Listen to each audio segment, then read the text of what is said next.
اور جس کے نام اعمال اچھے ہوں گے وہ کس طرح سے اٹھے گا جنت والی جگہ۔ مومنین جو ہوتے ہیں ان کی تو شان ہی بڑی علیحدہ، یہ جب ہم پڑھ رہے ہوتے ہیں نا تو ہم ڈر رہے ہوتے ہیں، لیکن آپ یہ سوچیں جو مومن ہے، اللہ سبحانہ تعالیٰ نے کہیں پہ مسلمان نہیں کہا کہ مسلمان کو یہ ملے گا، مسلمان کو یہ ملے گا، اللہ سبحانہ تعالیٰ نے کہا مومن کو ملے گا۔ وہ جب قبروں سے نکلیں گے تو سیدھے نور کے ممبروں پہ بیٹھے ہوں گے، سیدھے جنتوں میں چلے جائیں گے، اور جب قبروں سے نکلیں گے تو ہر بندے کے اوپر دو فرشتے ہوں گے جو ان کو گھسیٹ کے پھر وہ جو میدان حشر ہے نا وہاں پہ لے کے آئیں گے۔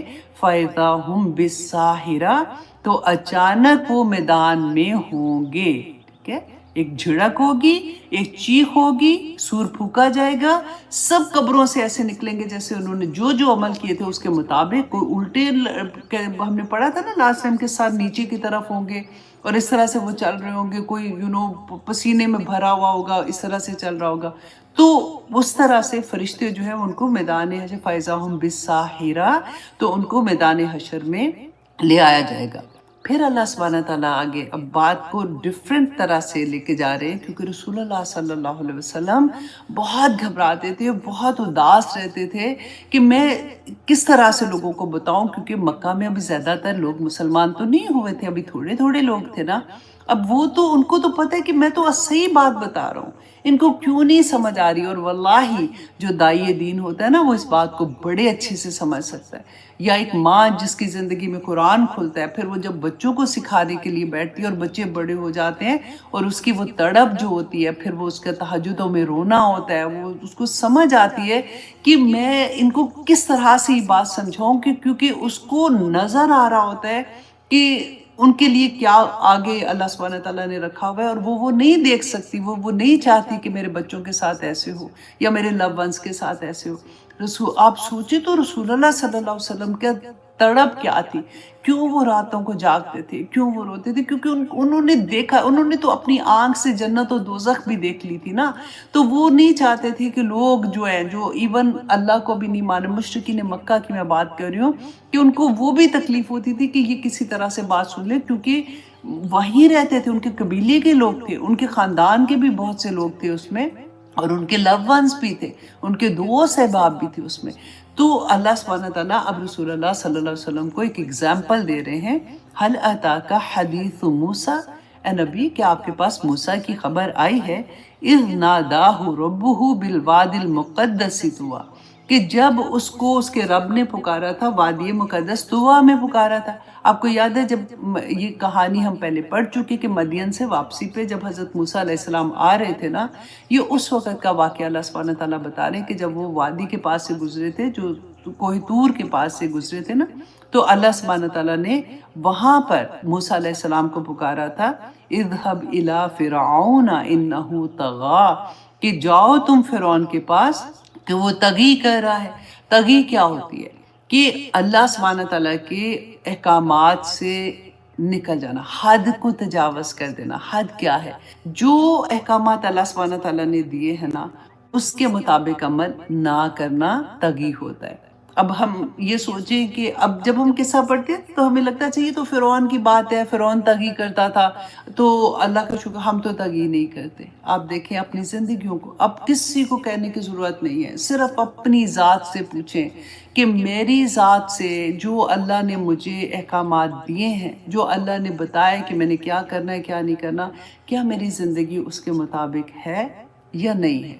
اپنے آپ سے سوال کر۔ تو یہاں پہ اللہ سبحانہ تعالیٰ نے فرعون کا کیوں ذکر کیا؟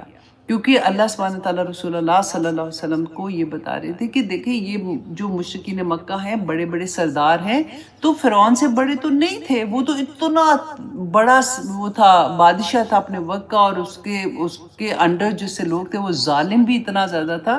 تو موسیٰ علیہ السلام کو اللہ سبحانہ تعالیٰ نے اس کے پاس بھیجا کہ جاؤ اور اس کو تم بیسیکلی تبلیغ کرو، اس کو اللہ کا تم پیغام دو کہ وہ طغی جو کر رہا تھا۔ یہاں پہ یہ دیکھیں نہیں کہا کہ اللہ سبحانہ تعالیٰ نے کہ وہ جو کافر تھا، یہ طغی کا لفظ اللہ سبحانہ تعالیٰ نے کیوں استعمال کیا کہ اس میں وسعت آپ دیکھیں کتنی بڑی ہے کہ وہ ہر وہ کام جو حد سے تجاوز کر دینے والا ہے۔ رسول اللہ صلی اللہ علیہ وسلم نے اب اس بات کو نا اپنی ذات پہ ہم کیسے لیں گے؟